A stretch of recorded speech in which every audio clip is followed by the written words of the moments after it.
All right. Good afternoon, everyone. Thank you all for your patience. We will resume. Before we resume, I'll turn to Parliamentarian Johnson to reestablish a quorum. Yes, good afternoon, and thank you. I will begin calling the roll with Chair Moore. Present. Chair Moore is present. Member Bradford? Member Bradford is absent. Member Grills? Present. Member Grills is present. Member Holder? Present. Member Holder is present. Member Jones Sawyer? Member Jones Sawyer is absent. Member Lewis? Present. Member Lewis is present. Member Montgomery Stepp? Here. Member Montgomery Stepp is present. Member Tamaki? Here. Member Tamaki is present.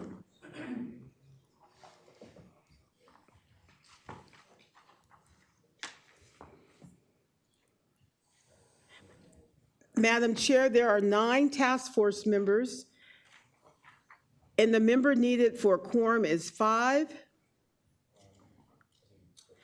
There are 6 members present. A quorum has been established.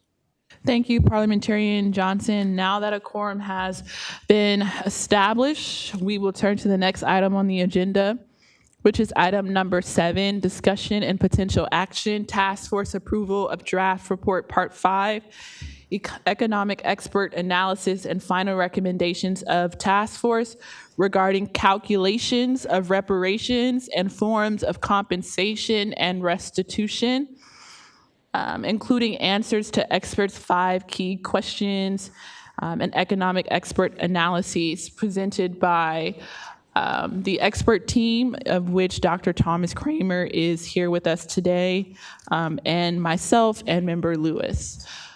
So without further ado, we'll turn to Dr. Thomas Kramer, who will give a comprehensive overview of what's been discussed from the March 3rd and 4th hearing to present, and then we'll have a conversation and then action around the conversation. So Dr. Kramer, you are recognized. Thank you very much. Could I ask before I start with his mic.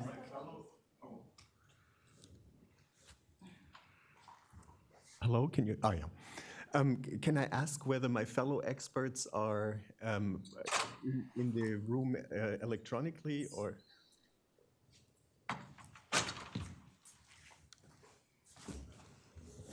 Yes, okay, good. Hi, Dr. Spriggs.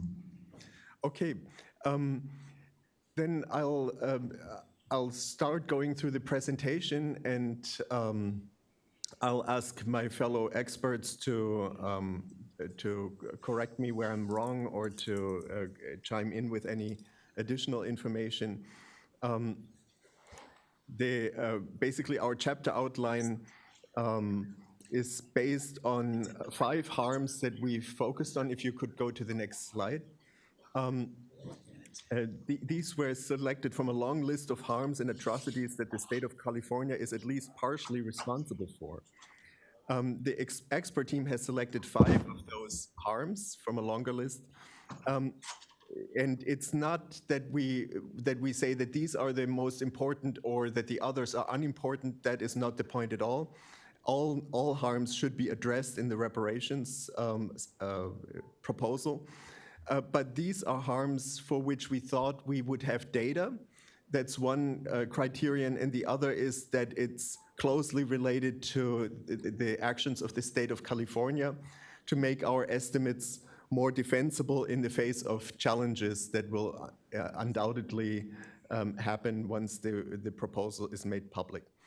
I should also say that in my presentation, I will not go into the numbers specifically because they are subject to change still as we're getting new data in. And this might continue even after the report has been published. I will instead show the process that we went through and answer any questions about that.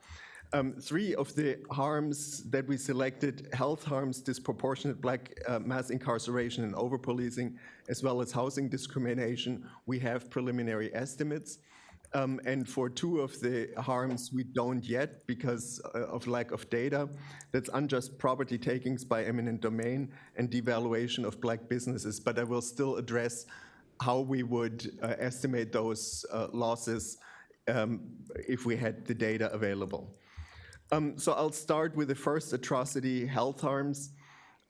Basically, what we do is we estimate the annual loss to Black non-Hispanic Californians from health disparities by computing the value of the 7.6 year life expectancy gap. That is a big gap, based on the so-called value of statistical life in the United States. That is what statisticians use to evaluate how much each individual places value on their lives. We then divide the value associated with the gap by the average Black non-Hispanic Californian life expectancy of 71 years to obtain an annual estimate of the loss to Black non-Hispanic Californians from health disparities. Now, I should say one thing right up front. When I say Black non-Hispanic Californians, I don't mean to exclude Black Hispanics who trace their ancestry back to slavery in the United States. It's just we don't have a census count of descendants, of Black descendants of the enslaved yet.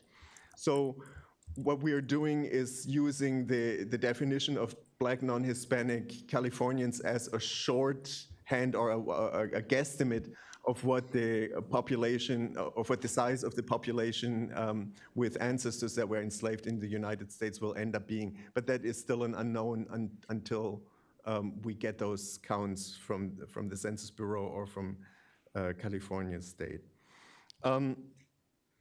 Now, the second atrocity, disproportionate Black mass incarceration and over-policing. We use the fact noted by Alexander that surveys, representative surveys of Americans show that people of all races use and sell illegal drugs at remarkably similar rates.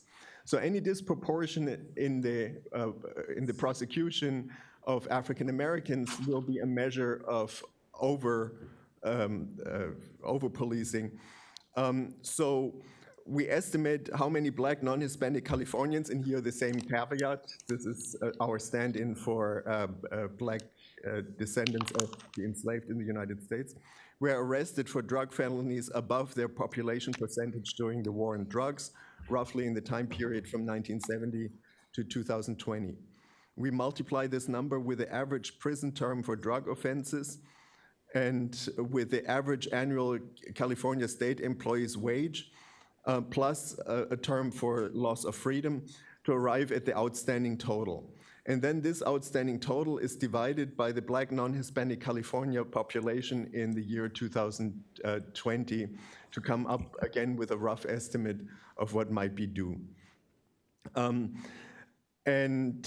then I move to atrocity number 3, housing discrimination. Here we determine the average per capita Black-white, again, non-Hispanic homeownership wealth gap for 1930, for 1980, and then for 2019.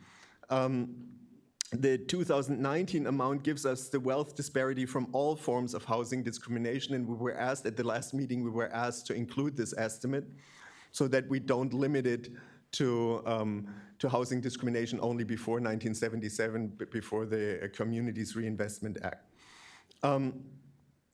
The 1980 amount minus the 1930 amount provides us with an estimate of the effect of redlining only. And redlining was a federal policy, but it gave discretion to the state of California to do otherwise. And the state of California chose not to do otherwise, and therefore, in our view, is directly responsible for the effects of redlining.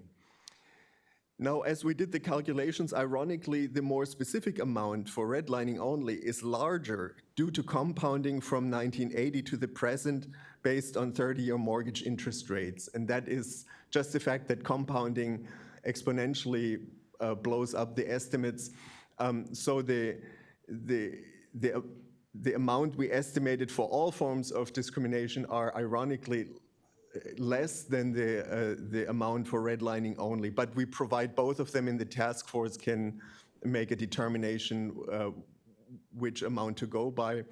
And I should mention, this is very important, I should mention that what we are estimating is not reparations. What we are estimating is losses to the African American descendants of the enslaved in the United States based on the data. Our calculations can be used to come up with determinations of reparations, but it's not necessarily identical. The task force can go above and beyond because some losses are frankly very difficult to estimate. I'm thinking, for example, pain and suffering. So that should be definitely also taken into consideration. So we are talking about losses here rather than reparations. Now, atrocity number 4 is, and here we don't have estimates, is unjust property takings. And here we would like to obtain rolls of blacks who California cities forced to leave with eminent domain to make room for infrastructure projects. And what we would do is we would examine the market value at the time of the property taking minus the amount paid to the owner and add in a fair measure of the estimated appreciation to the present day. Alternatively, we would use the current value of the property as a measure of compensation too, but this is problematic, as in some cases, like if a highway was built right next to the property, the value may have decreased, or the property may be part of an infrastructure process, and then it's difficult to determine what a piece of highway is worth.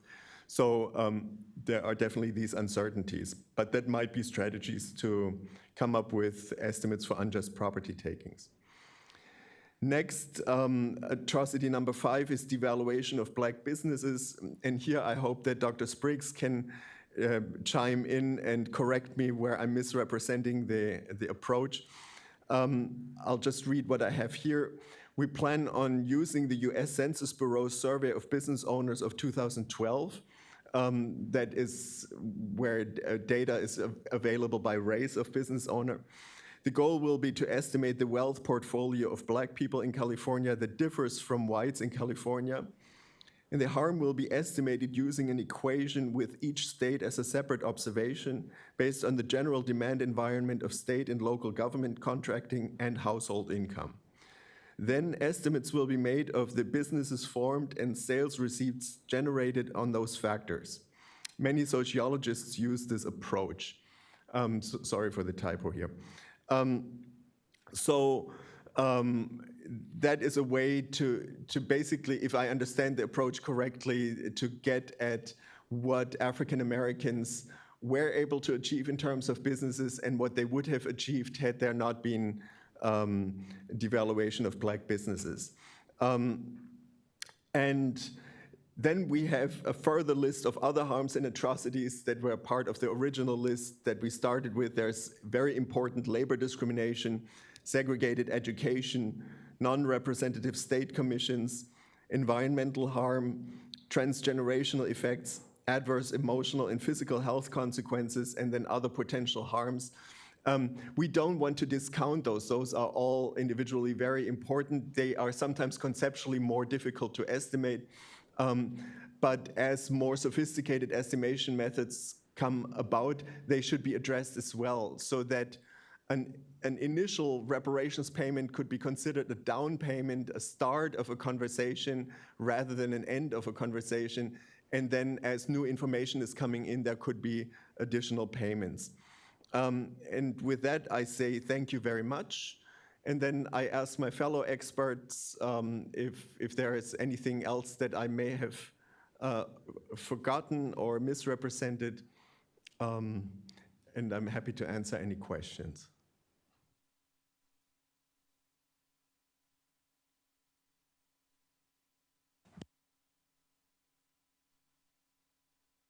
I have a quick question that either Dr. Kramer or the economist can speak to. So as you all probably know, you all have made the news today, this morning, with several different headlines. And you spoke to it earlier, but if you want to articulate it a bit more, the headlines state it could cost California more than $800 billion to compensate Black residents for generations of over-policing, disproportionate incarceration, and housing discrimination. Economists have told a state panel considering reparations. So I wanted to make clear that the task force, we've yet to determine any final amounts as you stated, but if you all want to speak to, for instance, the headlines today. Yeah, that's difficult for me because I haven't had a chance to read the article yet. But I would say this is all premature. And as I mentioned just a few moments ago, what we are estimating our losses to African Americans who are descendants of people enslaved in the United States. We're not necessarily suggesting that those losses are equal to the reparations. That is the task of the task force to determine.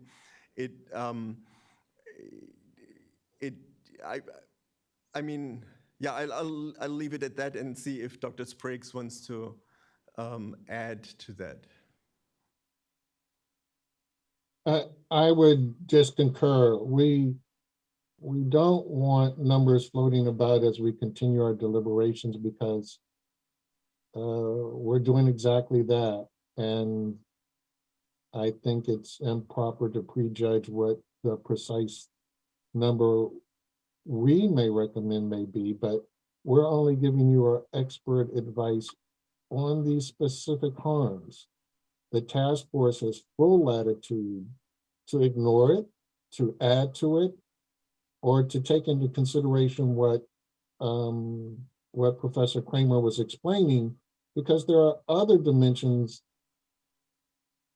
for which the panel of experts that make up the task force are probably more capable at addressing the intangible harms and other considerations that the task force may want to consider.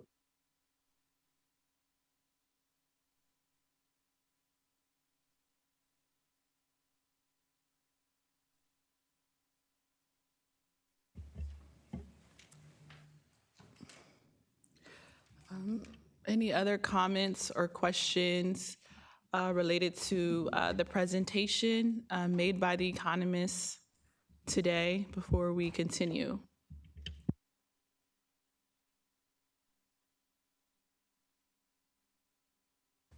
Okay, another, I guess, lingering point that the task force has to take action on related to this particular item on the agenda is determining residency requirements.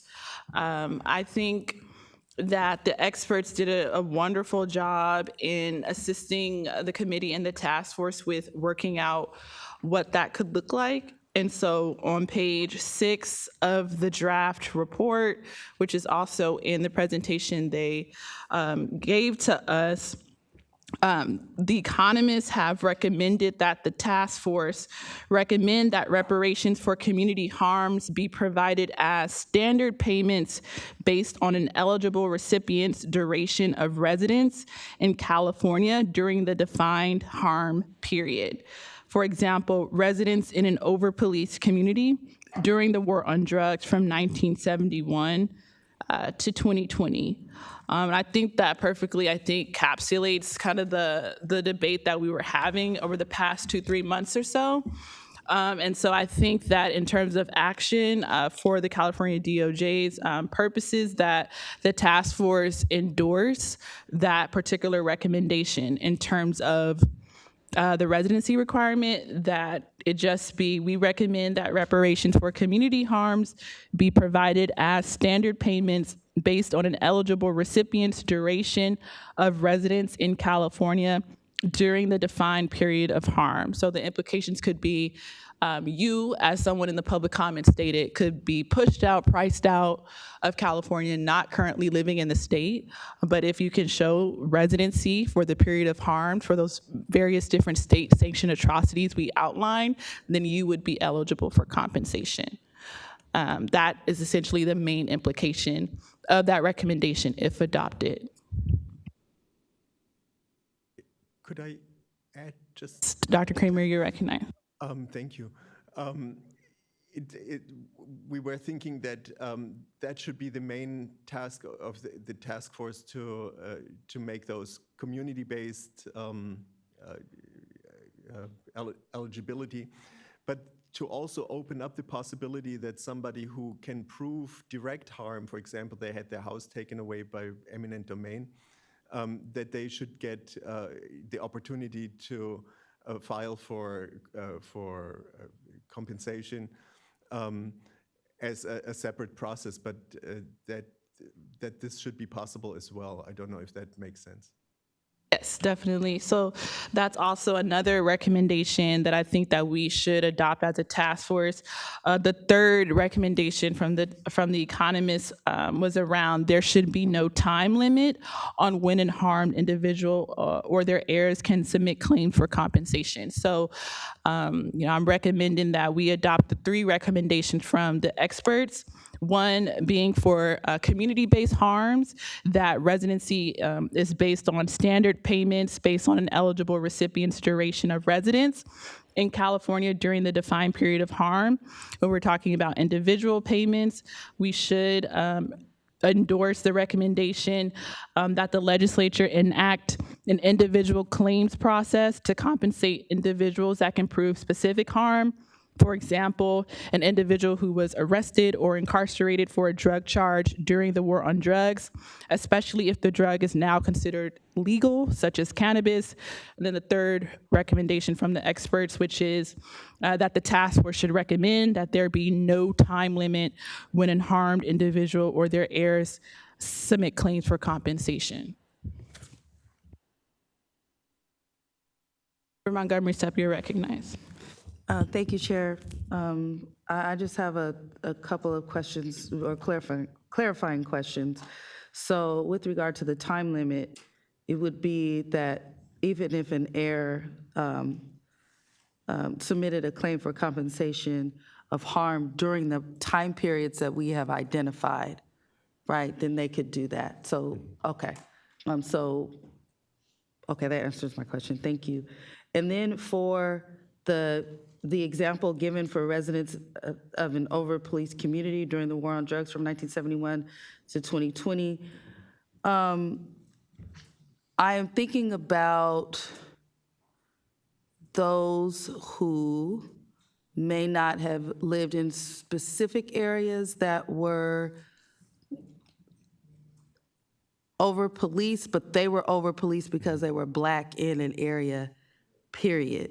And so how does that kind of lock those folks out of this methodology we're recommending here?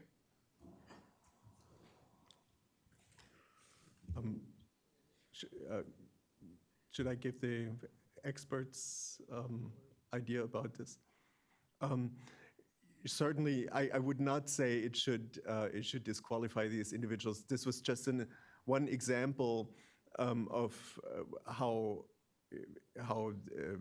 these harmed communities could be defined, but I understand that that's a problem to draw community lines around neighborhoods and say anybody outside was not affected. I think there should be a broader definition, but I'm not able to come up with one on the fly. So No, this has been such a daunting task for you all. So I do want to say I appreciate it, and I understand setting this standard, definitely. I just also know that over-policing occurs to Black people, no matter where we are, right. And that would be the only thing I think we should keep in mind in setting the standard. I agree.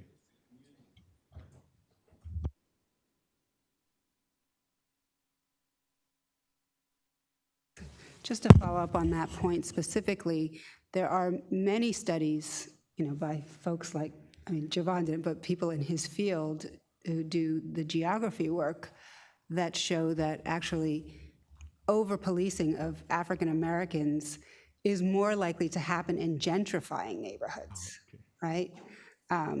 So it's not necessarily that you're looking at a formerly redlined community Right. or majority Black community. You're actually looking at that gentrification moment when policing becomes very heavy to actually, you know, expedite the gentrification process. Yes.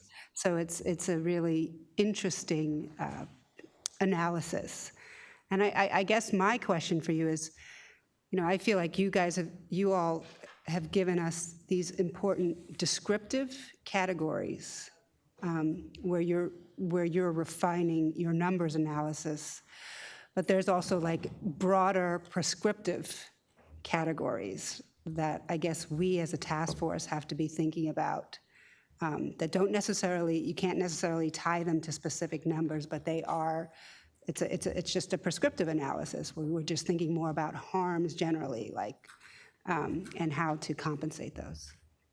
Right, I would totally agree with that. I think what we're doing is kind of coming up with a minimum, you know, the losses, the minimal losses that we can basically determine that happened through the state of California.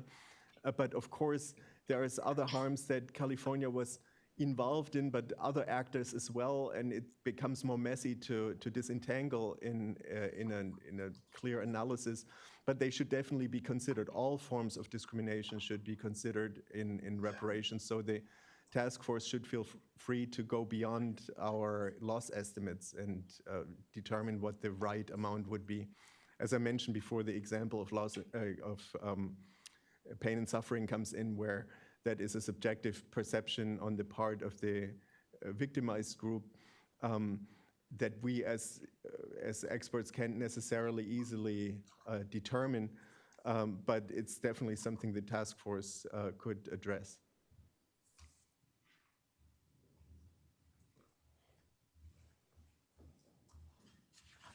Thank you. I think to make matters easier, we can continue the conversation, but I think any potential action should be to entertain a motion to approve draft report part 5 as presented.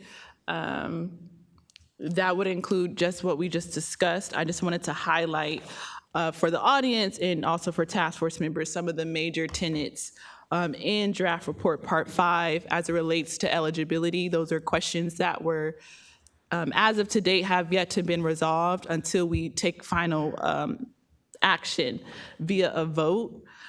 So again, I think that we should entertain a motion to approve draft report 5 as presented, with an understanding that that would resolve the residency requirements that we've been discussing over the past months. So in terms of community-based harms, it would be based on a standard payment. For eligible recipients, proving duration of residence in California during the harm period. So it would be, current residency would be irrespective.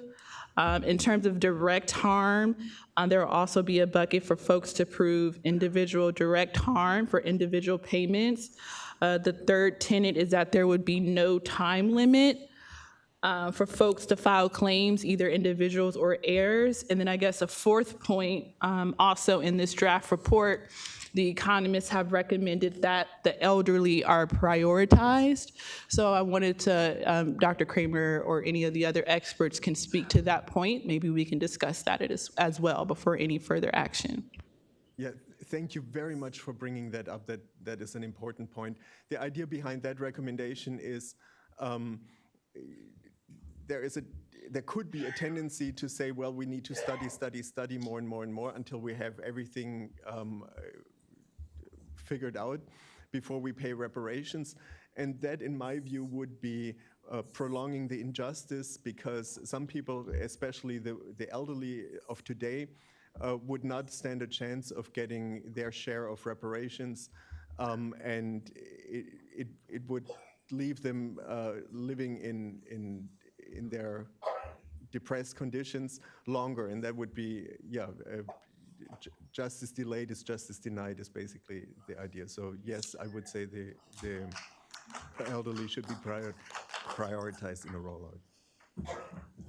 I would just want to reiterate the point made that this should not be, we have to have finished every harm, the research of every harm, that resolution on some of these may come much sooner.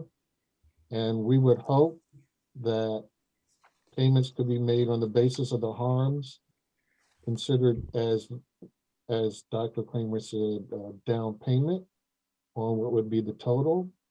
We do not want this to be, as we have found, California doesn't collect the data, Yeah. and so it gets off free because it's going to take us a while to collect the data that is available. And that should not be a cause for delay. And we don't want people to be harmed because of the confounding of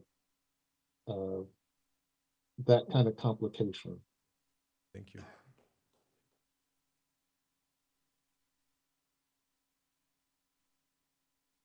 Thank you.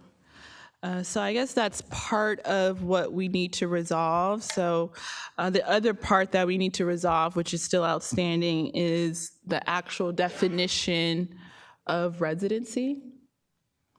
For instance, would that residency mean, you could show proof that you lived in the state of California for more than half of a year of which the harm incurred? That's still kind of open for discussion. Did the economists or public policy experts, did you all have any take on that particular point? I don't think I saw it in the draft section, which is understandable.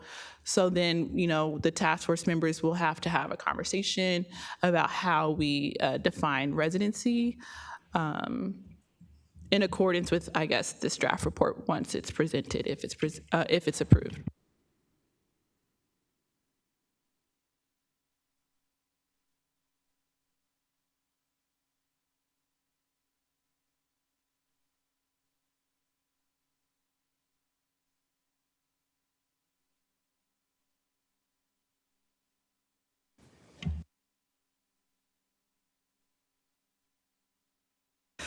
I know in past conversations, we talked about, the state residency requirements, which as of now is you're a resident of California if you've lived in the state for taxpaying purposes for 6 months.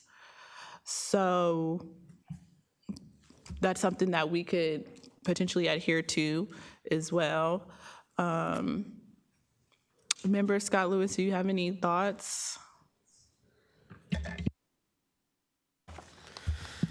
Thank you, Chair Moore. Sorry, go ahead. Could I ask a question about, for example, how would homeless be treated with the residency requirement? Because I think that's a considerable problem in California, and it would be important, especially important, that these individuals be included.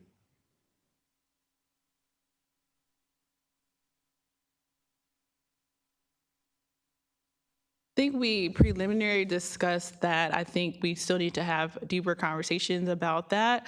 I think one of the records of proof, so to speak, that we mentioned earlier was, a letter from a homeless shelter. But even that isn't necessarily sufficient. Not all homeless folks would be able to have that. So it's still a conversation that needs to be had. Yeah.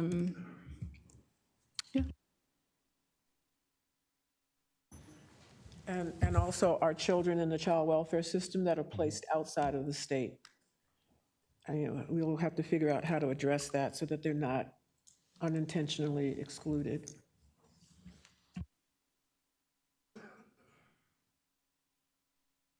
I think in this proposed agency that we're coming up with, there would probably have to be like presumptions of lower barriers for particular folks within the African American community, like the homeless population, like foster and adopted youth, where they won't necessarily be held to the same standards as others within the community.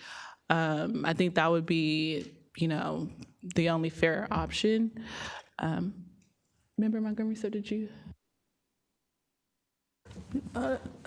No, I just wanted to add briefly to the conversation about folks who do not have shelter, and also at the rates that they receive do not return citations or letters from service providers. So that is even another barrier, that they receive a higher rate of those do not return kind of statuses or labels than other people do, that we're dealing with throughout the state of California right now. So that is another barrier to even prove any type of residency or that you have any kind of dwelling at all, because of that yet another disparity. Dr. Kramer, you're recognized. Thank you. Maybe one way would be for these individuals to reverse the burden of proof, so that if they claim that they were homeless in California, that the state has to prove they were not.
Hi, Chair Moore.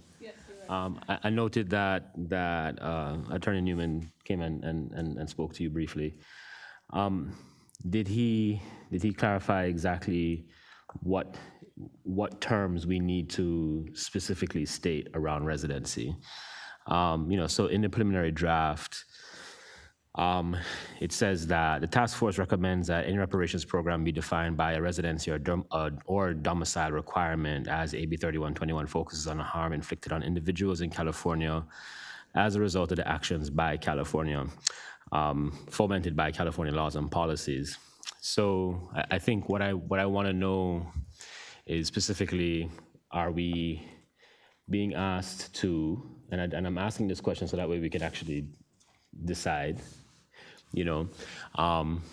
number of months of residency, proof of residency, and what else, if anything else, that we need to decide on. Because I think we might be presently unsure exactly what kind of residency model we're meant to establish. So did he provide any further clarification on that? Oh, he just said define residency, like okay. the length. Yeah, you could hear me, Michael, outside? Yeah. All right. Sorry, step out, and that's I know, then that's right the time you got.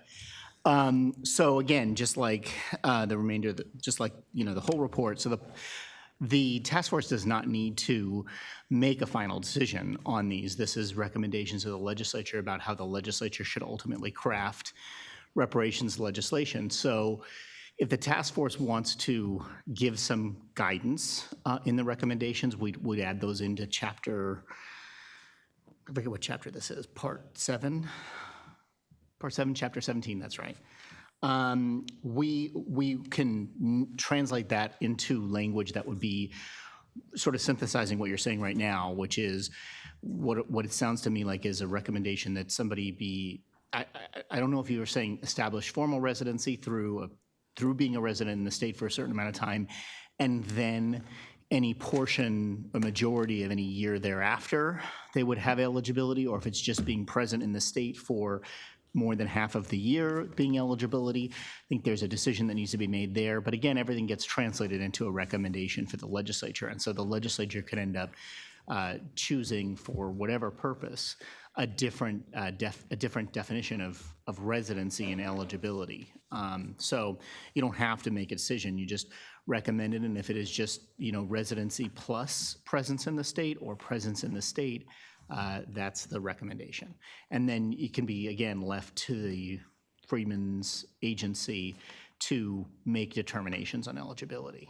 If people have been here for exactly half a year or have a challenge establishing their residency.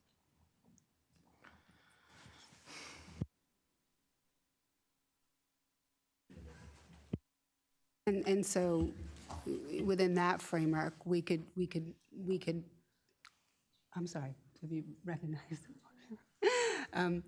Within that framework, we could just have like a guidelines and like touchstones. So something like these recommendations or how these laws should be interpreted liberally to be as inclusive as possible. Can we do stuff that, guidelines that are that general? Absolutely. Yeah, well, I mean, I think that's something to consider, because similar to the way that the economists reference elderly people, we really should be looking at the most vulnerable people who are going to have the hardest time, meeting any kind of documentary proof requirements.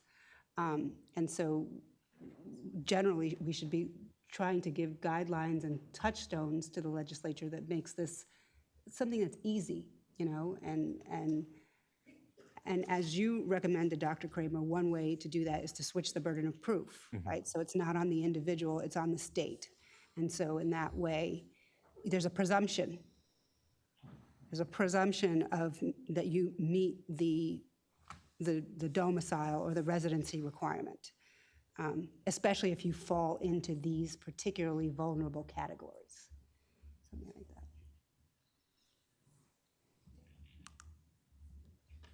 Okay, great. So it seems like what we need to do is, again, define residency, and just putting it out there in terms of, making it as easy as possible. We can, look to what's on the books already in terms of what makes you a California resident, which is 9 months. So we can maybe start there or go lower. So there's 3 things we need to do. One is, approve draft report 5, which is what the economist just presented. 2, we need to define residency, and part of that second duty, we could, use again the current California rules as a touchstone, starting with 9 months or lessening it.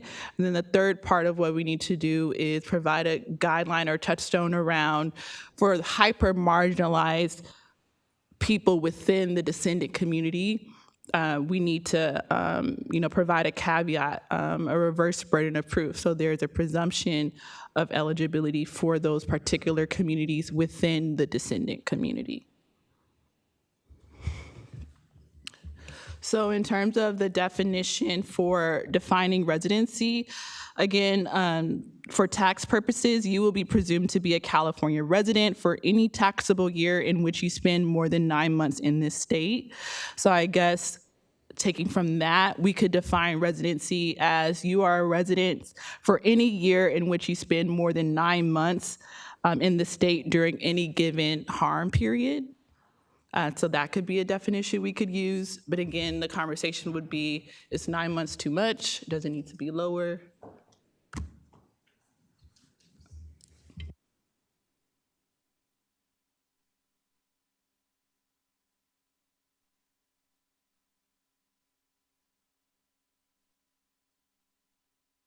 And we can also, entertain a motion just so that, there's some movement, and then we can continue the discussion within the motion.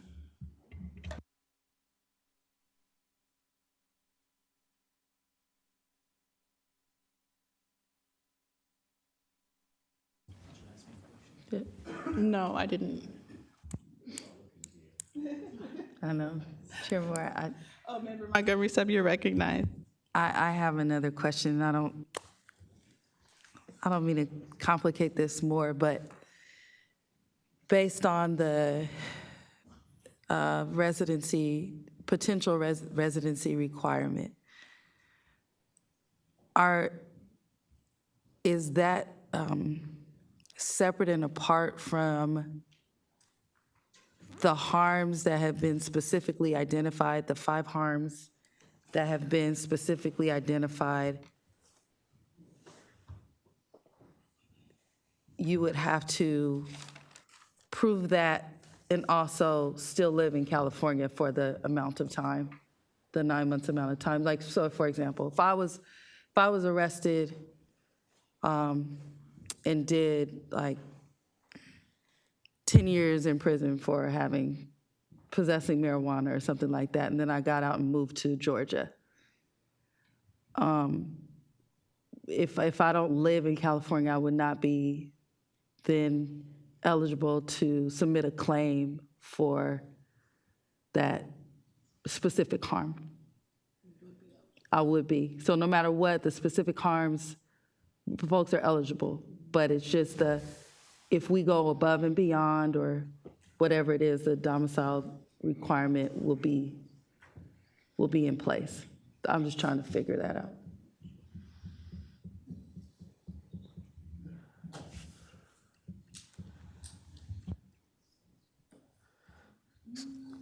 So the understanding that I have is that, you're eligible, as long as you can prove that you were resident in the state during the years of harm, and further to the recommendations that, the compensation would be actually tied to those years of harm.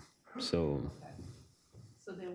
Then where does the residency requirement come into place? Does that come into play if we take the additional harms that we've identified but can't necessarily quantify and make a decision as a task force that we will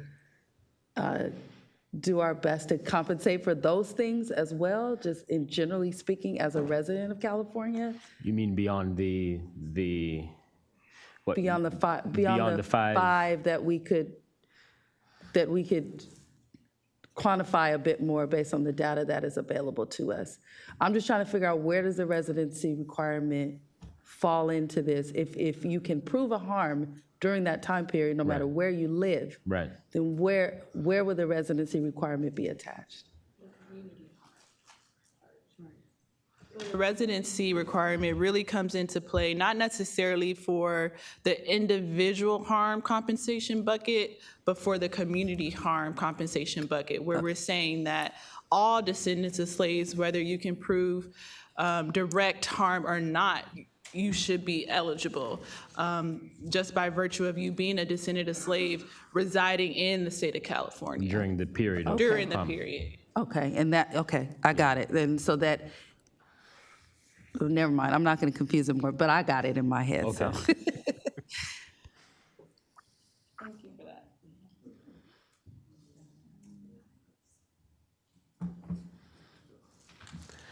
So, I mean, my thing, oh, sorry, go ahead. No, can you tell me, where did the 9 months come from? 2020 publication 1031 guidelines for determining resident status. That is from the Franchise Tax Board. Because I was actually looking at that very same document, and I'm going to look at it again, but I didn't see the 9 months in there. But it's a pretty dense little document.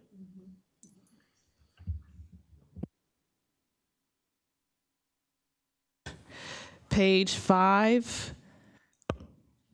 You will be presumed to be a California resident for any taxable year in which you spend more than 9 months in the state.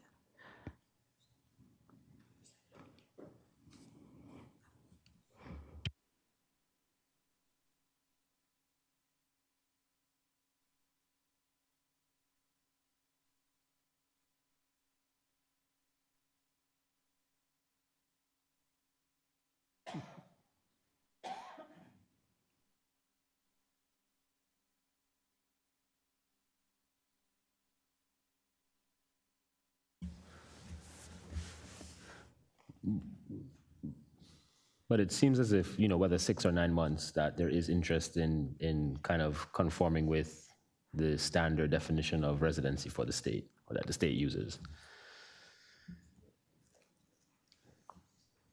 I would agree with State that. has multiple. If you look on one state entity, it gives you one thing. You look at another state entity, one gives you 9 months, one gives you 366 days, right? 1 day pass for the UCs, the DMV gives you yet something else. So there's no uniformity.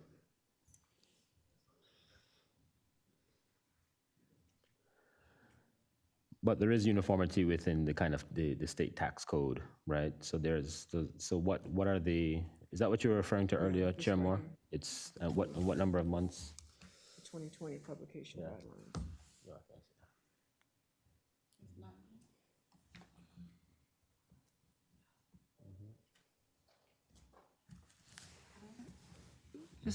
Just as a precaution, if we are going to be recommending at some point that these funds not be taxable, I don't think we should be using the tax code as our statutory standard. We should be looking for a public works code, either something like the UC requirements or other public programs, whatever their residency requirements are. That's what it should be pegged to.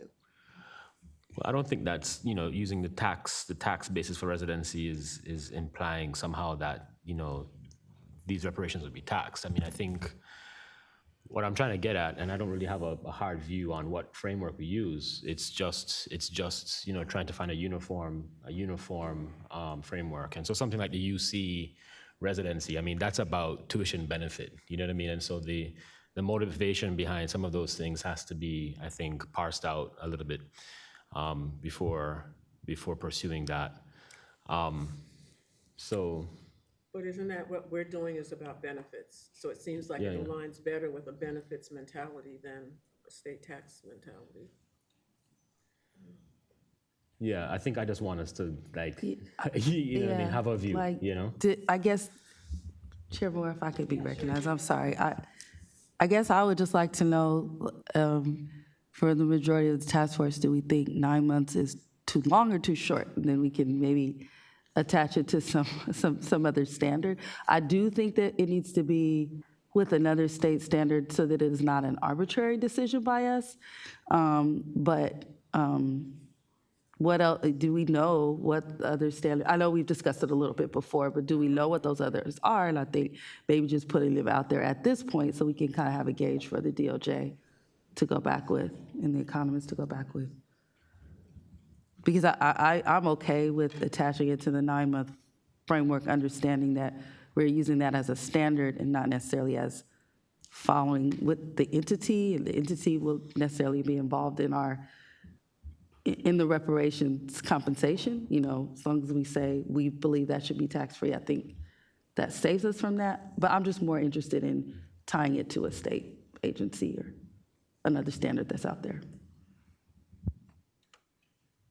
Well, if we go with the UC standard, that's 366 days, so that's longer than the FTB standard of 9 months. Just putting that out there.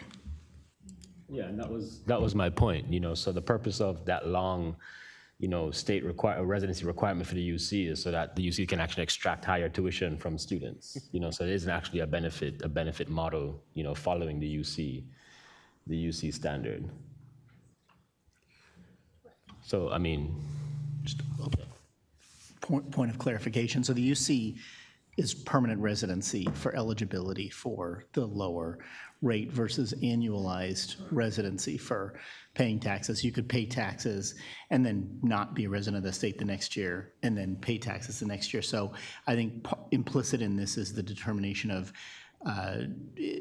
as the experts have discussed, if you're looking at an annualized basis of harm and different years in which harms would be applicable, you go with an annual residency rather than a permanent residency threshold, because you wouldn't have if you're talking about being present in the state for a certain period of time in order to be eligible for reparations on an annualized basis in that year, obviously 366 days wouldn't work.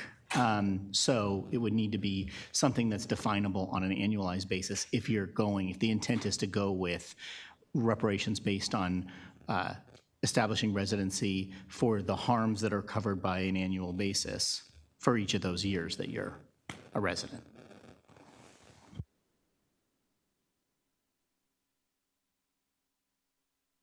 Montgomery Steps question about 9 months.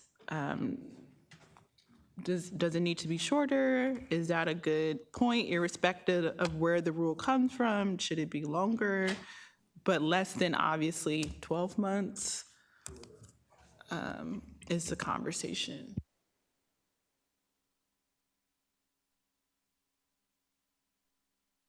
Currently doing some research right now to tie the months to any particular agency outside of the FTB, but it's gonna take a minute.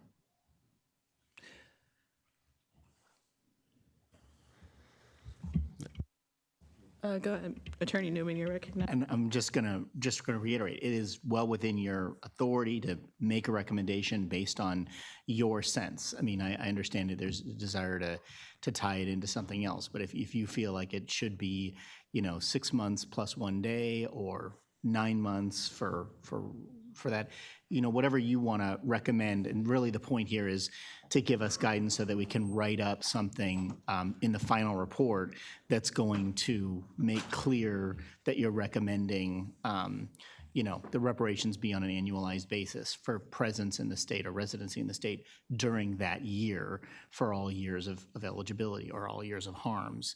And then we can make that a recommendation to the legislature, and if the legislature feels a need to ground it in some other standard, they would be able to do that through Leg Council, as you heard from Leg Council on implementation.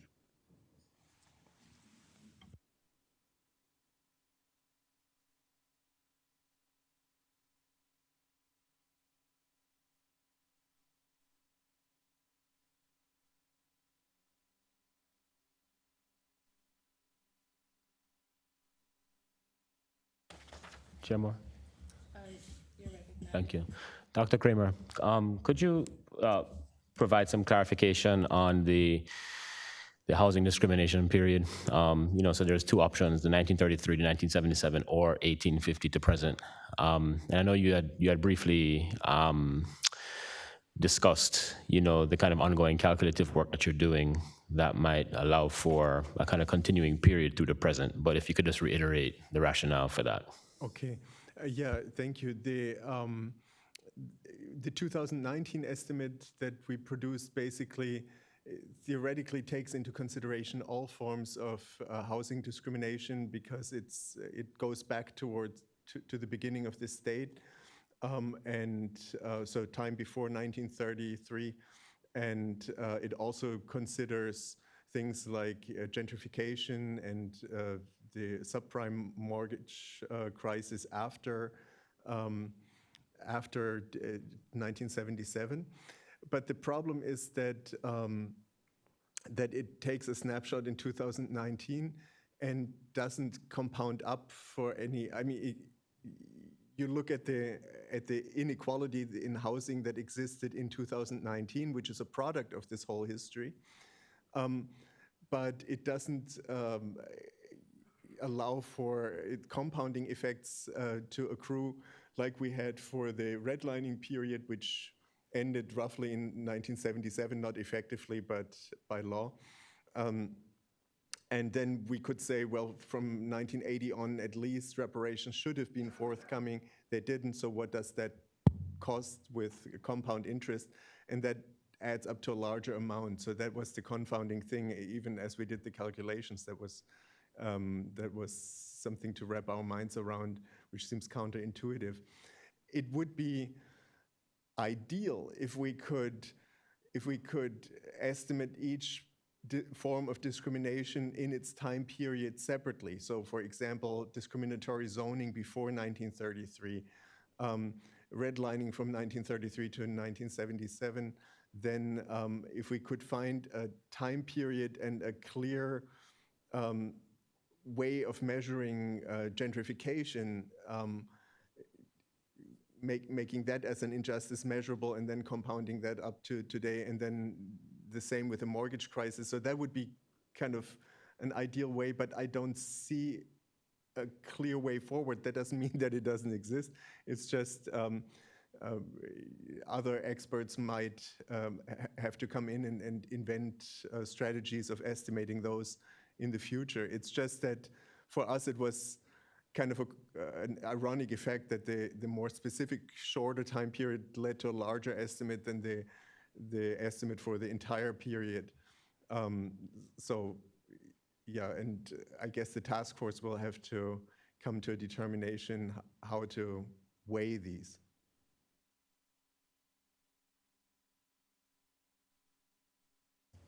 So just to clarify, for each of those categories of harm, it says to the present. Yeah. So in terms of this discussion about the residency requirement, how are we operationalizing the present? Is it when the passage of AB 3121, or at the point to which you no longer could collect data like 2020 or 2021, or? That's a great question, and I think right now we are not totally consistent between our different harms, and we'll have to come up with a more consistent endpoint. I think in the last meeting it was discussed the endpoint should be when the bill 3121 was passed. That was 2020, right? So making 2020 the present. Right. And then you can always compound up to whatever is the presence at the time of the payment, but that would be for the calculation. So yeah, we have to fine tune these things. That's true. Right. Because I do remember, didn't we have that conversation before when we used the passage of AB 3121 as Yeah. a kind of marker date? Yeah, that's my memory as well.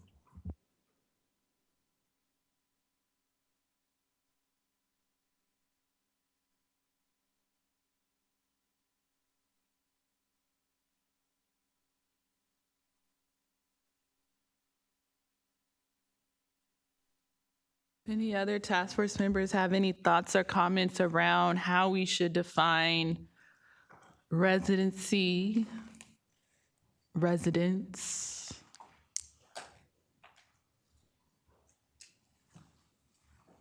I tend to think that for most of these, we don't need to get overly particular. I think we should just make a recommendation that that it be interpreted consistent with some of the most liberal laws and statutory schemes in the state, right? So if for purposes of public benefits, California has a 180-day rule, that's a statutory scheme that could serve as, that you can peg it to. And so we're just recommending to the legislature that they peg it to a statutory scheme with a liberal residency rule.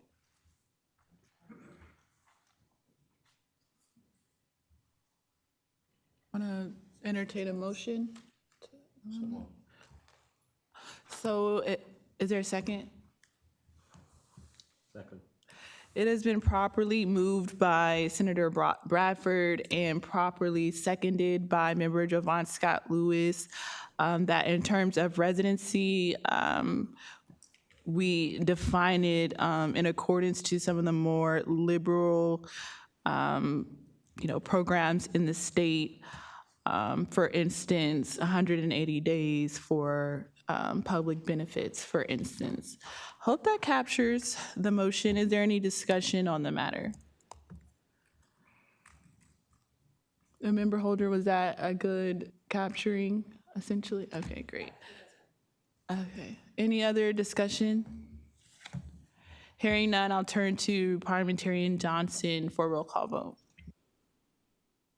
So before there's a vote, just so I'm clear the direction to us in drafting it, so we will include something that encapsulate a recommendation to the task force, to the legislature. We'll do some more research between now and the May 2nd meeting, and you'll see in the next draft, we'll see if we can peg that to if we can give examples of things that are along those lines as liberal as possible. And then you'll see that in the next draft. If the motion passes, I should say.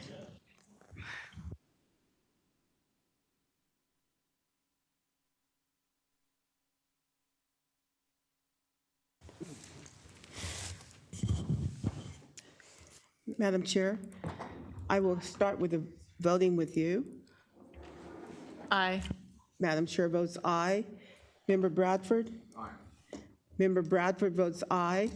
Member Grills? Aye. Member Grills votes aye. Member Holder? Aye. Member Holder votes aye. Member Jones Sawyer? Absent, I'm sorry. Member Lewis? Aye. Member Lewis votes aye. Member Montgomery Stepp? Aye.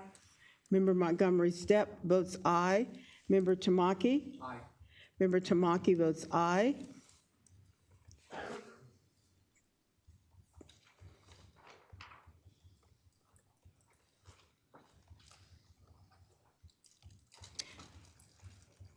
Madam Chair, there are 7 members present and voting. There were 7 ayes, 0 nays, and 0 abstentions. Thank you. There are 7 ayes, 0 nays, and 0 abstentions. The ayes have it, and the motion carries. We're still on action item number 7. So we need to entertain a motion to approve draft report part 5. Which includes the touch points that we discussed earlier in terms of there will be opportunity for folks who are individuals to prove direct harm and be eligible for compensation. There will also be opportunities for all descendants of slaves to be eligible for compensation via community-based harm, via standard payments, if they can show residency for any given harm period. There will be no time limit for which individuals or heirs can make claims for compensation. And then the 4th touch point will be the elderly descendants of slaves will be prioritized in terms of cash payments.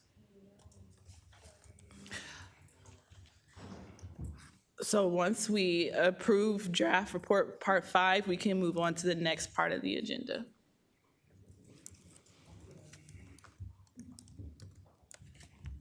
Is there a motion to approve draft report part 5?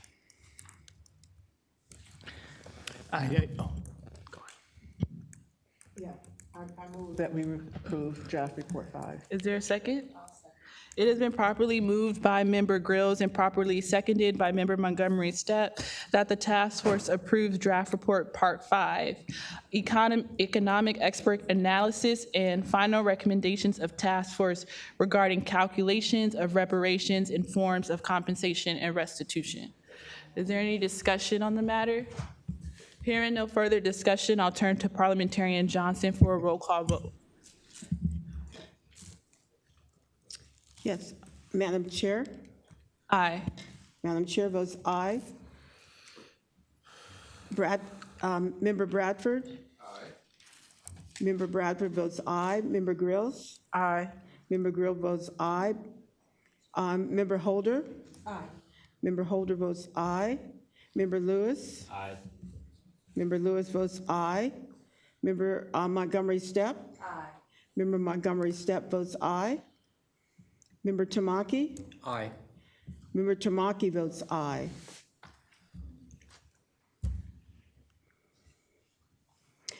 Madam Chair, there are 7 members present and voting. There are 7 ayes and 0 nays and no abstentions.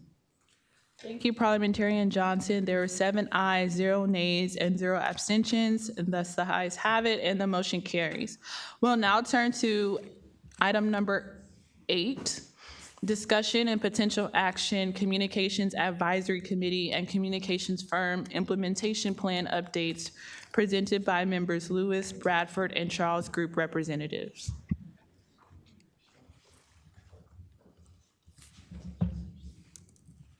Good afternoon.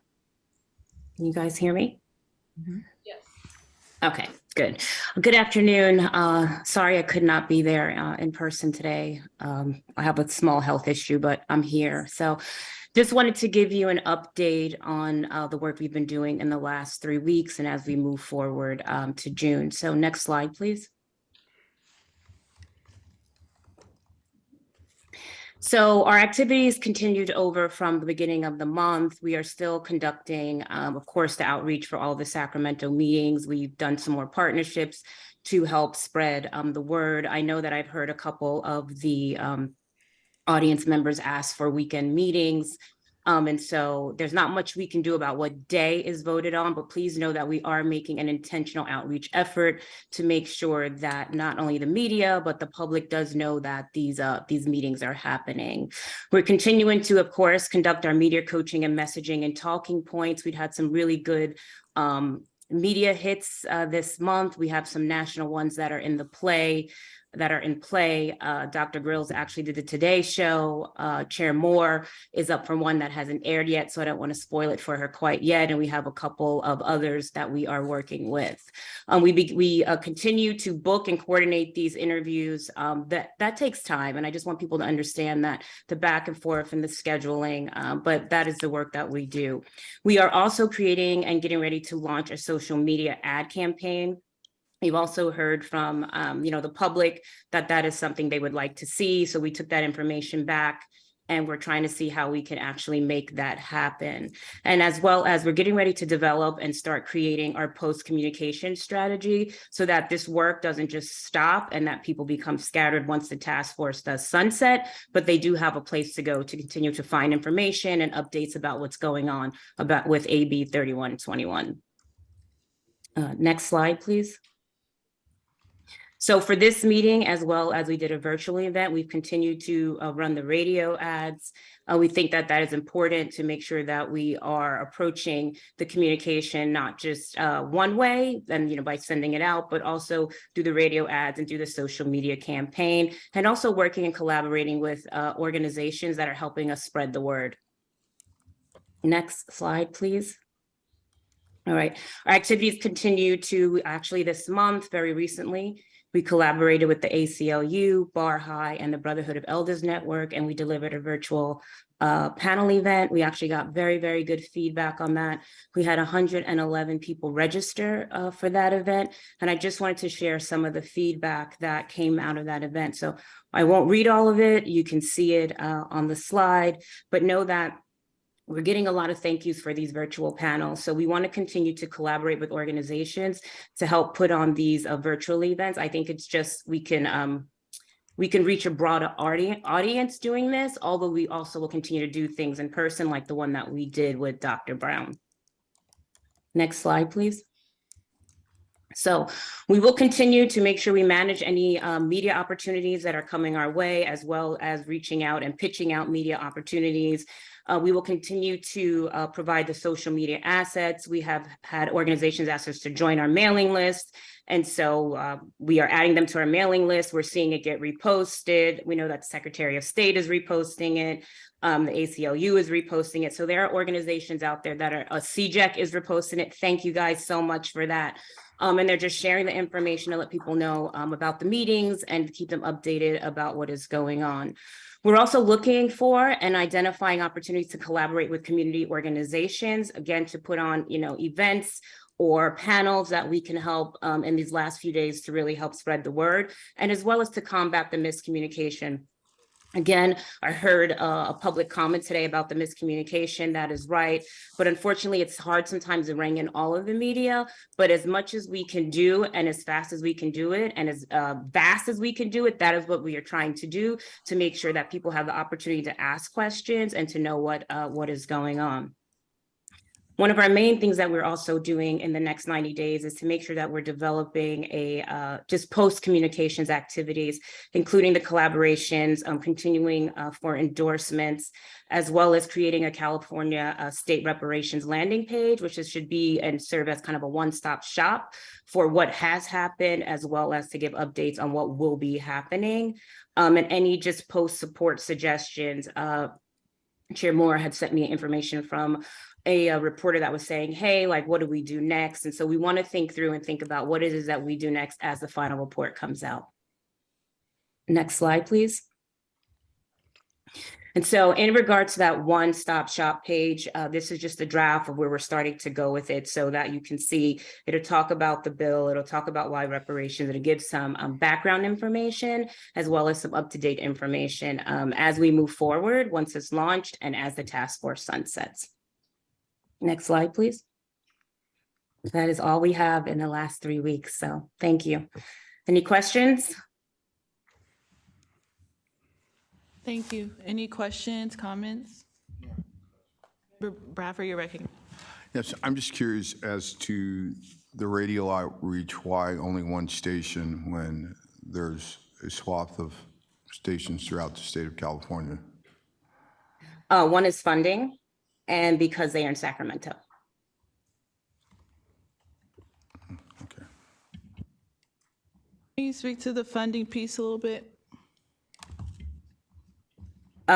We have to pay for the radio ads. And so we have to find funding for that. And so I don't know where all the funding come from. I just take the information back, say, hey, this is what we're trying to do. Is there any funding? I get, hey, here's an allotted amount, and we can try to do something with that. So it's not that there isn't a, from what I understand, there's not an approved budget to just do things. So we've just been trying to work with UCLA to do some of the things that the public has asked for and that we know, one, is wanted, and two, can actually help with the movement and to spread the word. Thank you. Any other comments, questions? I mean, again, so the radio station that you used here in Sacramento, was that free, or did we pay, or did you pay for it? It was paid. It was paid. So how did you choose? I guess because we're doing the hearing in Sacramento, that's why you chose that radio station versus maybe a station with a broader reach in LA or something like that, or San Diego? Yes, that is exactly why. And actually last month, we actually did use also KBLA as well as KDEE. But what about KGLH? It's one of the bigger But block-owned. it's expensive. We can work with that. So I have relationships there, so I would love to see us try to reach out there. All right, we can take it offline and we can definitely see what we can do. That would be great. Thank you. Thank you. Any other comments, questions?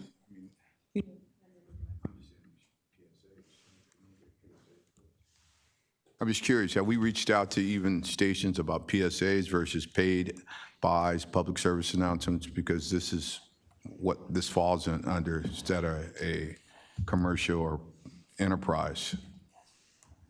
We have, but we just haven't been able to work it out as fast as we need it to be, or as fast as we need it to happen. So like, we only had 3 weeks for this. So we ended up having to write the commercial. We ended up having to work with them and to get it done. But now that we know we have a little bit more time, we will see what we can do. All right. Any other comments, questions? As one comment, I'll say, just putting this out there, that we need to start having more education around some of the findings from the task force's report. So for instance, we've heard time and time again in conservative media or just reparations obstructionists, for instance, why does California have a task force? California was never a slave state. But this task force, we did our due diligence to disrupt that myth very, very early on in our work. So September 2021, we invited experts like Professor Stacy Smith, who pretty much disrupted that myth, stating that there were over 1,500 Black people who were enslaved in the state. Not only that, the state of California enacted a fugitive slave law 2 short years after it was entered into the Union as a so-called free state. So I would love to see more, I guess, maybe through a PSA, just creative ways from a comms perspective to dispel those myths that kind of obstruct what we're trying to do. So just putting that out there, like wanting to see, again, more PSAs, more comms related to California's role in the institution of slavery and, of course, its lingering badges and incidents. So I trust that you'll take that and run with it. So thank you. Thank you, Chair Moore. Member Grills, you recognize. To your point, I think that there's a kind of a fine line between communications and public education. And so some of what you're describing actually is being addressed under public education, which we'll get to later. But yeah, I just want us to acknowledge that, there is a fine line and there's only going to be but so much that communications can do to educate the public, and that we also have a task of educating the public, and we have prepared some talking points that all of us will have a responsibility for communicating out to correct the narrative. Thank you. Now, I was literally just referencing the contract between the comms group and the Bunch Center, which I had obvious knowledge of as someone who was on the committee at a point in time with yourself. And the contract does provide funding for the communications consultant to educate the community about the task force findings. So that's what I'm referencing. But duly noted, there is a role and responsibility for the Public Education Committee to also do that work as well. Any other comments or questions? Thank you, Shauna and Mitchell. We'll now turn to the next item on the agenda, which is the break. We can elect to keep moving forward or take a 15-minute break, as we are a bit behind, but we can still take our break. We'll take a 15-minute break.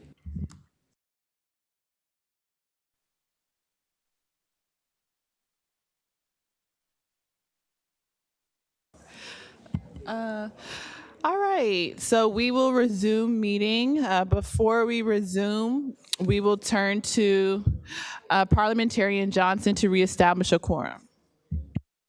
Thank you. I will begin by calling Chair Moore. Present. Chair Moore is present. Member Bradford? Member Bradford is absent. Member Grills? Present. Member Grills is present. Member Holder? Here. Member Holder is present. Member Jones Sawyer is absent.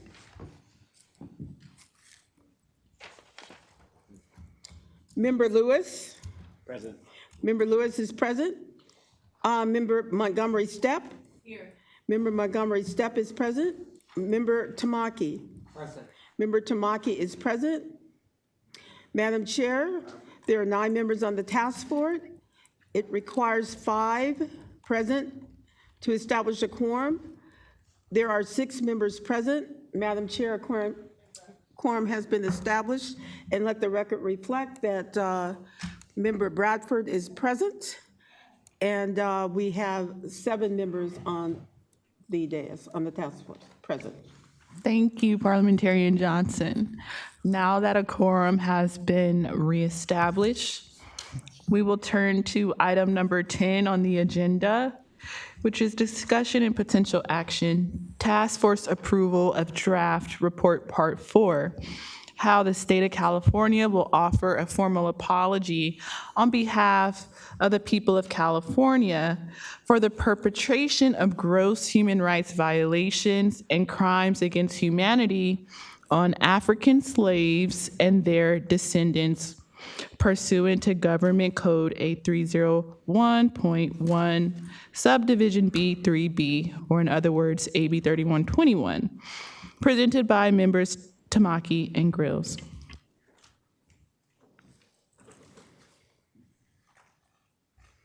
Thank you, Chair Moore.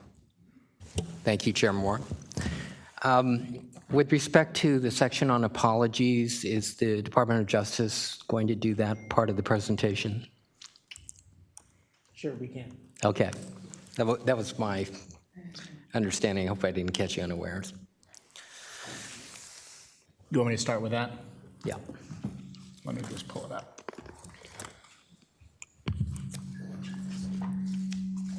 Oh, there's a couple. Okay.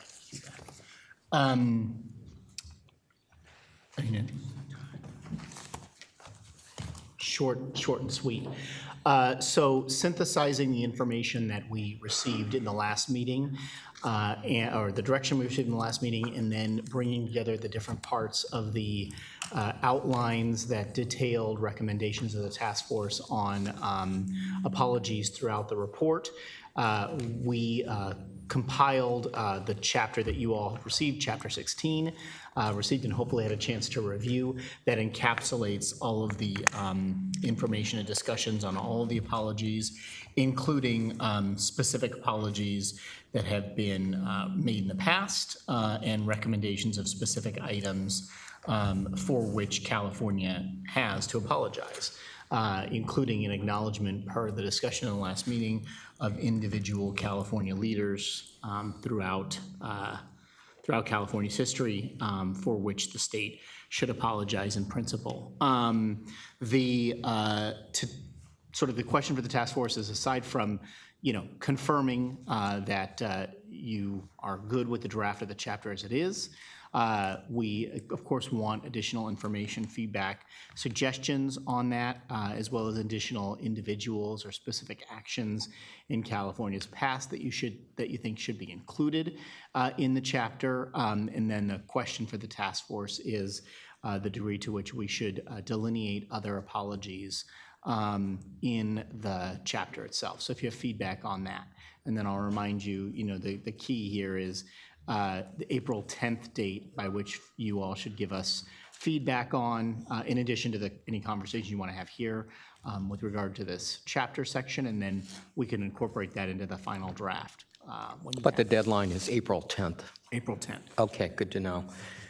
So just to remind task force members, in prior drafts, in terms of the recommendations emanating from the 13 chapters of the interim report, the apologies were sort of buried in each section, but we thought it would be more efficient if it was all bundled into one chapter and consolidated there for convenience and for both educators, policymakers, news media to be directed toward that one chapter.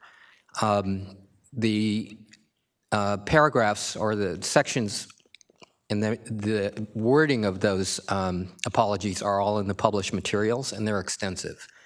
And I think the Department of Justice did a really terrific job in identifying them and then formatting them into one chapter. So thank you.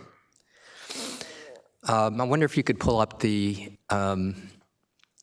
PowerPoint on the other public education points, if that's possible. And just to reiterate what Chair Moore had said in introducing this, the AB 3121 required as one of the mandates that the task force is to carry out is to educate the public on the harm.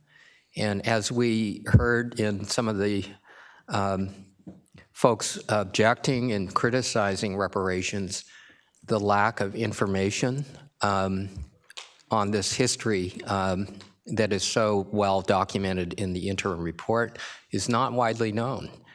And therefore, certainly part of the task is to educate the public on that, and then also to move the needle of public opinion. And the history's been so buried, so erased, so denied, that I think that's an essential element of our mission, and it's required by AB 3121. The public education part straddles two timeframes. We are doing public education now, as during the lifetime of the task force, and we're making recommendations to the legislature for what should be done after the task force sunsets. And there are certain projects we're going to talk about that are being launched now that will continue on after the task force sunsets and should be supported with additional funding after we sunset. But we have a certain amount of resources that we can devote to getting this project started that we'll be talking about. So with that, can we go to the first slide?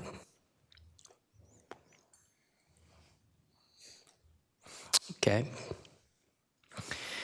So this summarizes basically our charge, and then the outreach by task force members to the public and to the Bunch Center.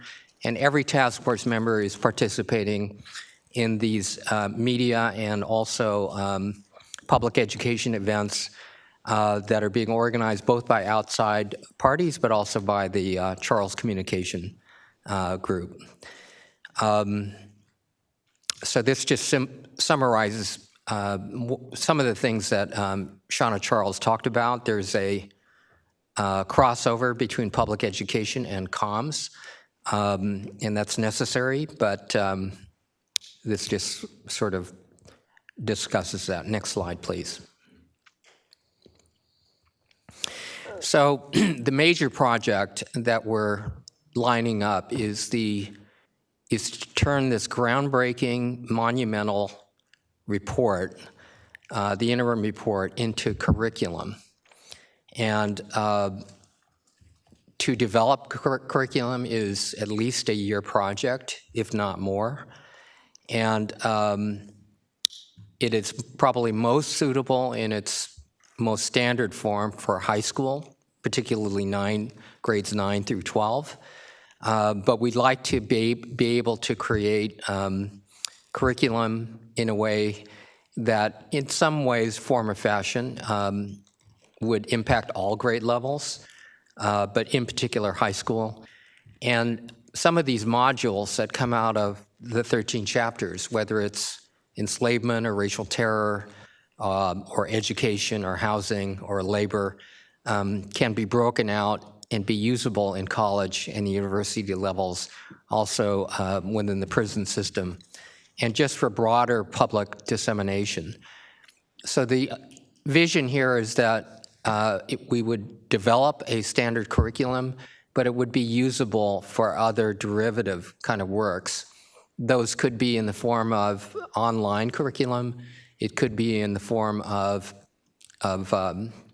film documentaries, could be in the form of books, dramatic works, as well as history. And but starting with the interim report and then letting it develop into these other forms has been the goal. Next slide, please. So before we get to this is really member Cheryl Grills is going to be talking about. But I do want to present a little bit about the curriculum development. So through the Bunch Center and through our own outreach, and special thanks to Professor Scott Lewis, we identified two Berkeley School of Education professors, Travis Bristol and Tolani Britton. Both, as I said in the last meeting, have experience of teaching in the public schools, but also are professors and PhDs that are studying how to educate students within the school system, but with an emphasis toward, in particular, the Black community and the problems in terms of how that history is taught. And so we've been in conversation with them for the past month and a half, and they have produced an outline of what the next steps would be, and we are taking steps to commence the contracting process with them. And they will continue to develop and work on this even after the task force sunsets. It will be the beginning of the project. The funding that is available, I don't think will fund the entire project, but there's sufficient funds, I believe, to get them substantially into this, the process. And basically, it would cover work done in three areas.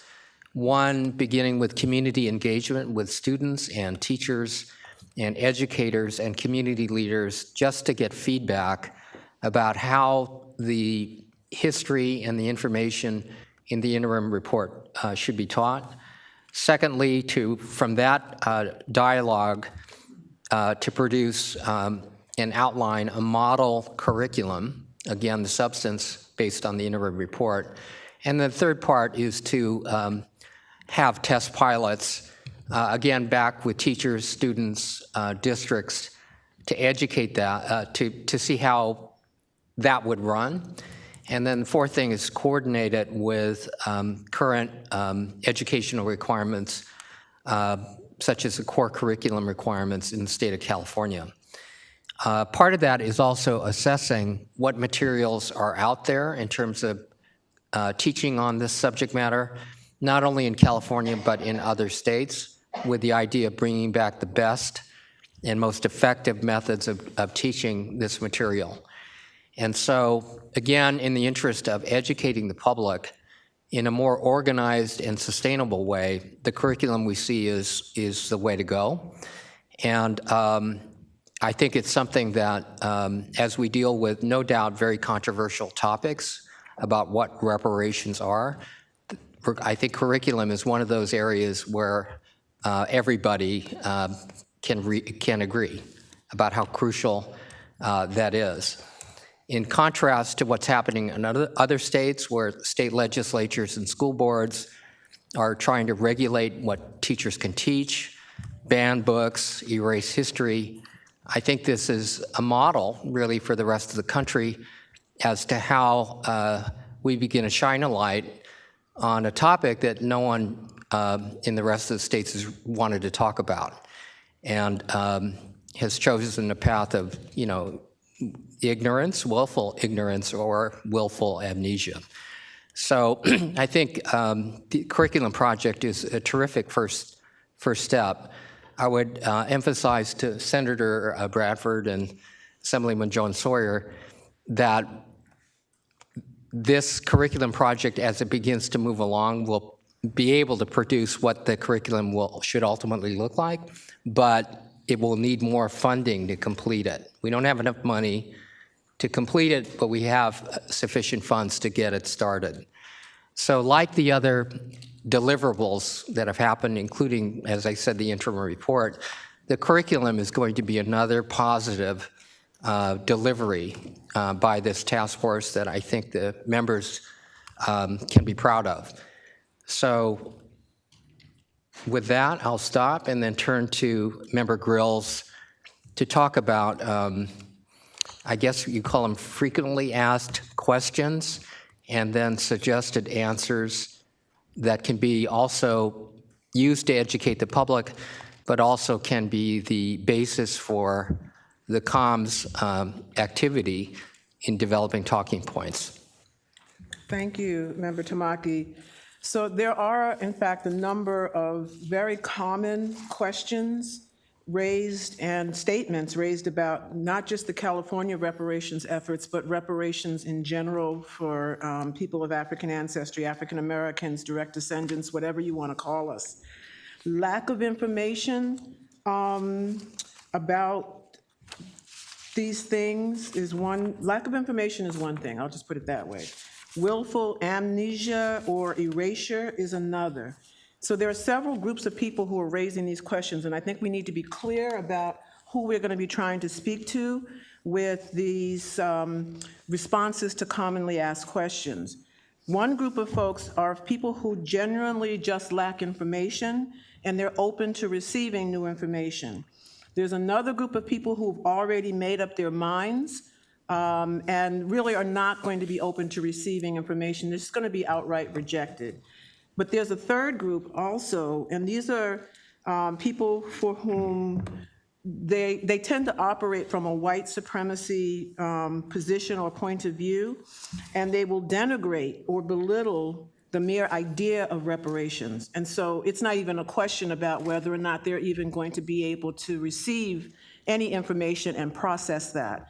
Who are we really trying to get to and speak to? It will be that first group, people who genuinely are interested, people who don't know the real issues, who don't understand reparations, and because of the deficiency in our education system nationally and in the state around the experiences of racial oppression and racism across multiple generations in this country, they just don't know.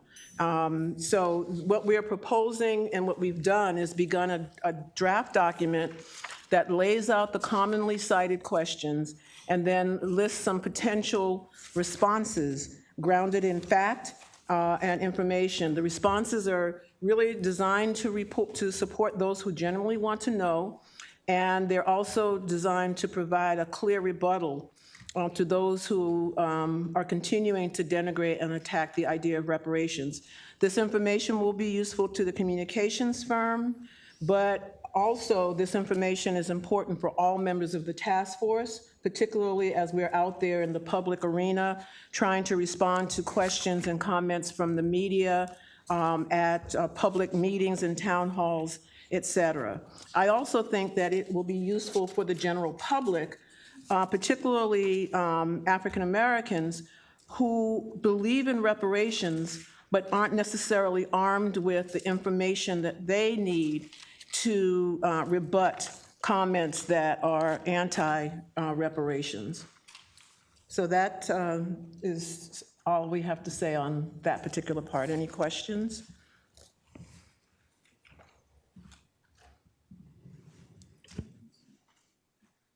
I think we're done. Senator Bradford, you're recognized.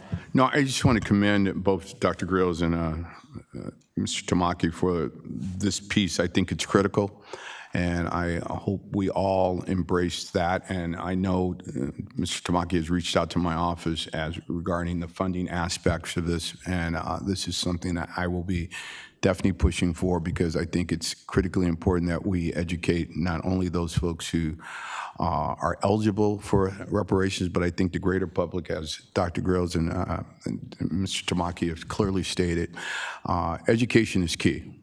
And sharing this curriculum, both in the schools and in the public as a whole, I think it's going to allow us to better sell what it is, but also it counters what we see happening in other states all across this country, that we can take a very progressive role in not only moving forward with reparations, but also educating the greater public as to the atrocities that happen in this country and the after effects and the remnants of slavery that still exists here in this state and in this country. So thank you for this, and I look forward to working with you guys and moving this forward.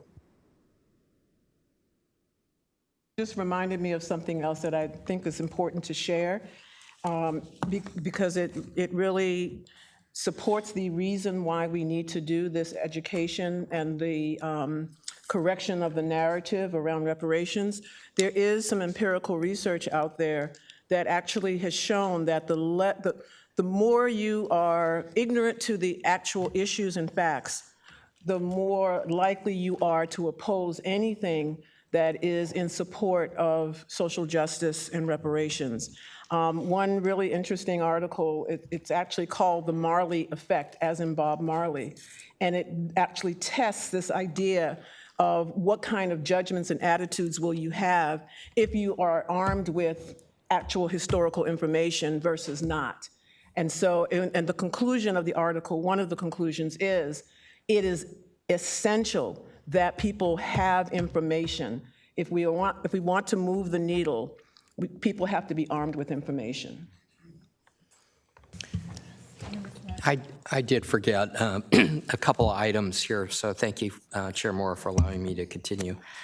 So one of the early recommendations that we had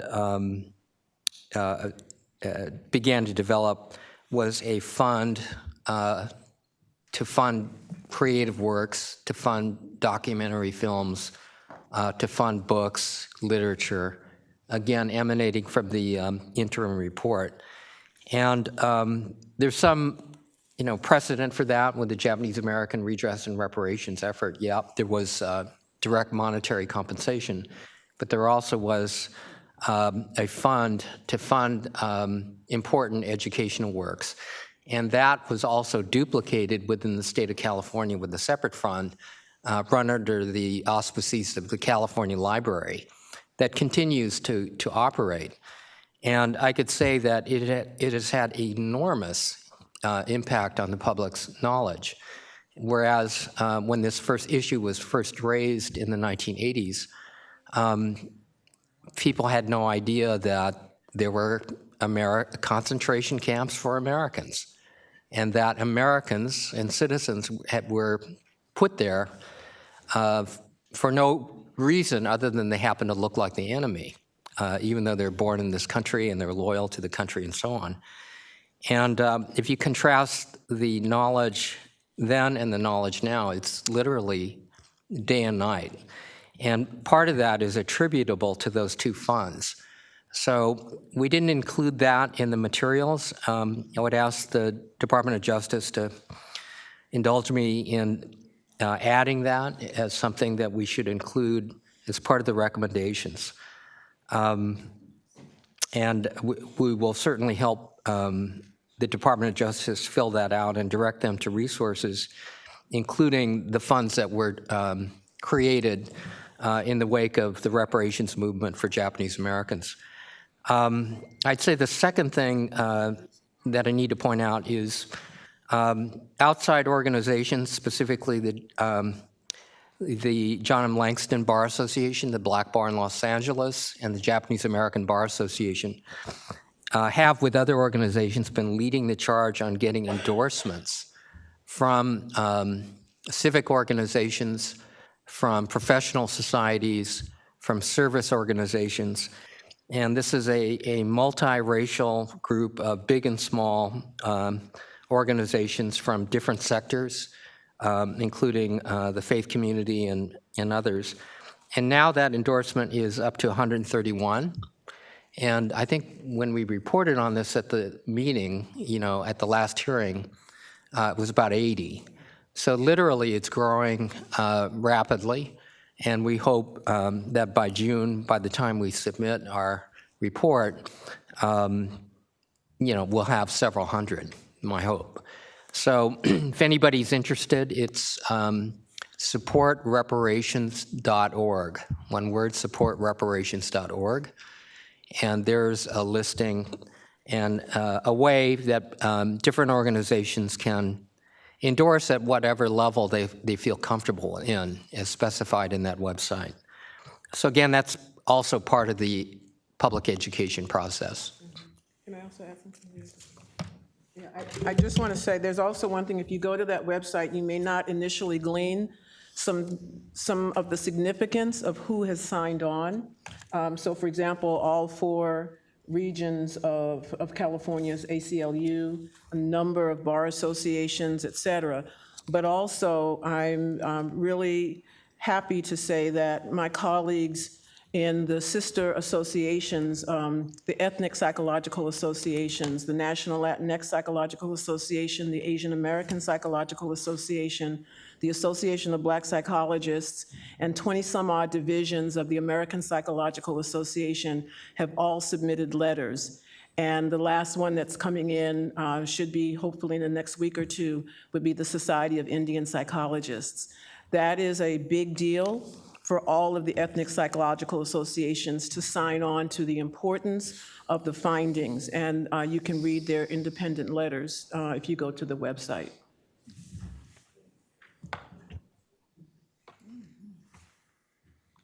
Thank you, that's fantastic. Oh yeah, I forgot to mention last meeting, but the Players Coalition also endorsed the task force and the report. So I'll make sure that they endorse formally.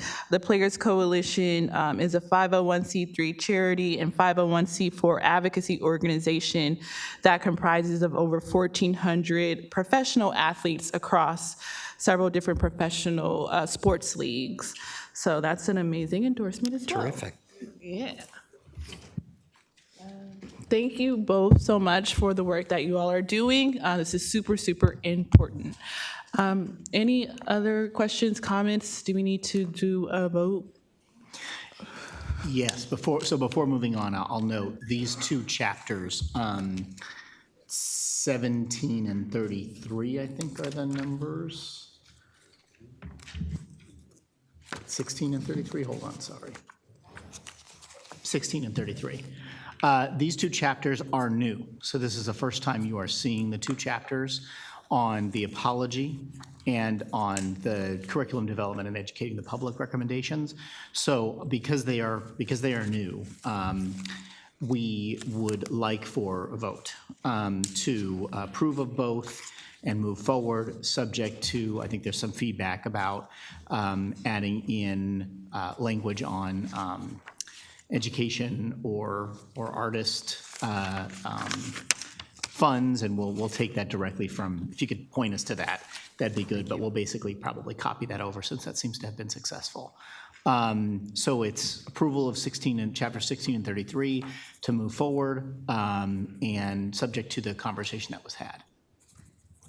And then again, reiterating, if anybody has any updates, information, edits, et cetera, by April 10th, provide that to us and we'll incorporate that into the final report.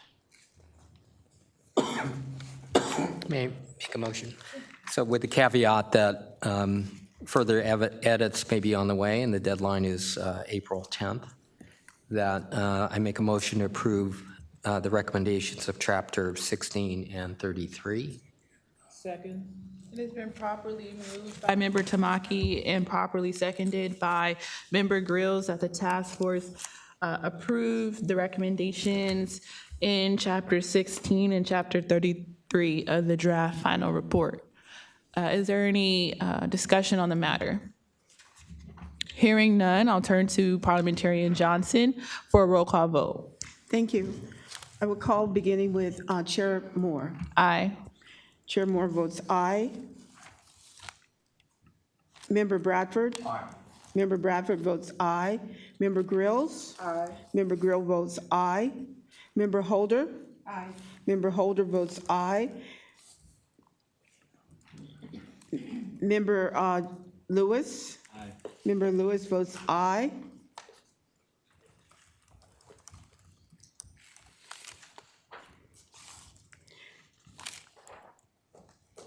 Member Montgomery Stepp?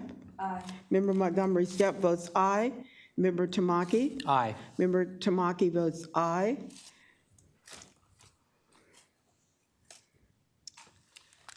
Madam Chair, there are 7 members present and voting.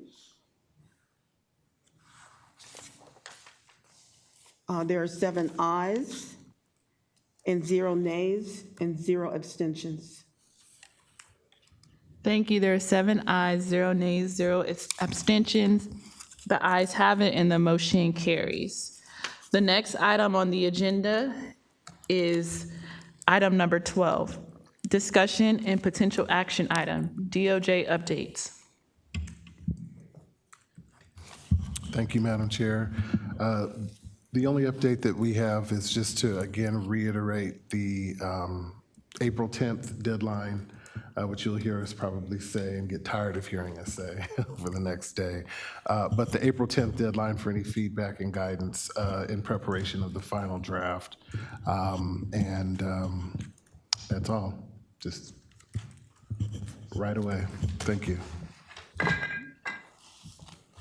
If there are any other updates, the next item on the agenda is item number 13, which is recess. So we will be recessing and reconvening for the second day tomorrow at 9 a.m.